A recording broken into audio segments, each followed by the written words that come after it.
Service in State College, Pennsylvania.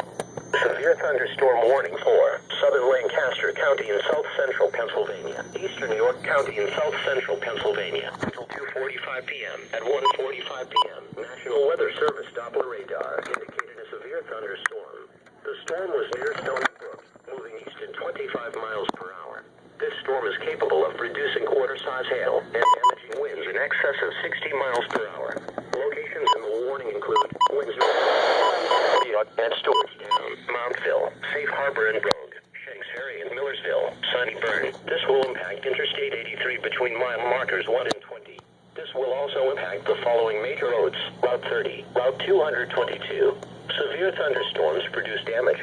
Move inside a permanent building now to be safe from strong wind gusts and large hail.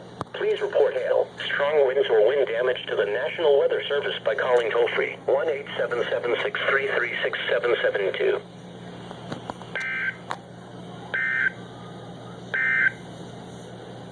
The National Weather Service in State College.